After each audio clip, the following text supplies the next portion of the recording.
Pero kahit ano to. Pag yata pinakabuo mo dito. Ang gabi-gabi ko. Sa pinagawa medyo wala. Hindi naman pala totoo yung ano. Best. Ha? Yung best.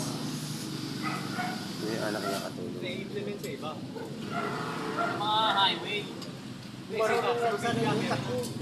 Lagi ko lang dito. Wala eh. Wala pumapasok. Sa probinsya, dami natin ang drone. Tulong sa mga gumagawa. Ito yung tatalas ko dun. Wala ka meron. Kasi baka mag-aaral ng parang ano. Saka mga wire market.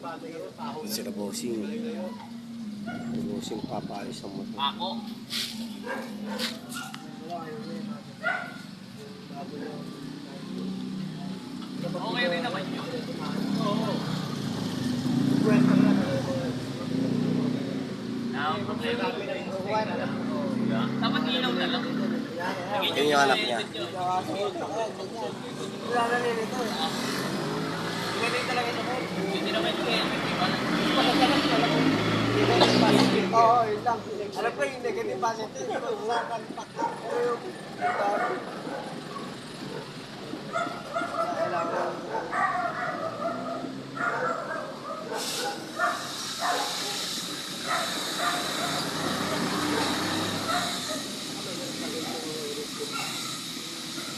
Hindi nagpapayos oh. Sarap no?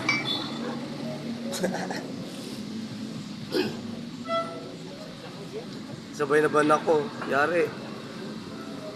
Sabay na ban ako. Ayan ang kaya taga-ayos. Tapos si Kajun.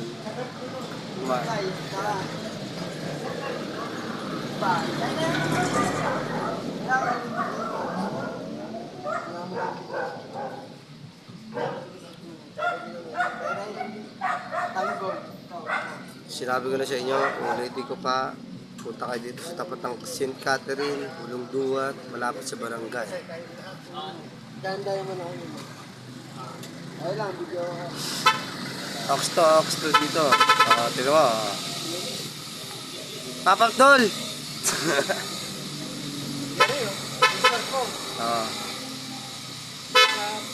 Ayaw laban na tawag mo yan. Kailangan. Lulubong! Eto, ito yung may-ari oh. Okay. Oh. Naayos na, di ba? Hey! Tontuwa yung may-ari. Yari, sa sawa. Tontuwa yung may-ari, pero yari sa asawa. De, joke lang. De, joke lang. Kung gusto nyo magpaayos ng motor, dito lang sa ano. Tapat na St. Catherine, Malabon. Malapit sa Hulong Duwat Barangay. Ang pangalan kay Jun.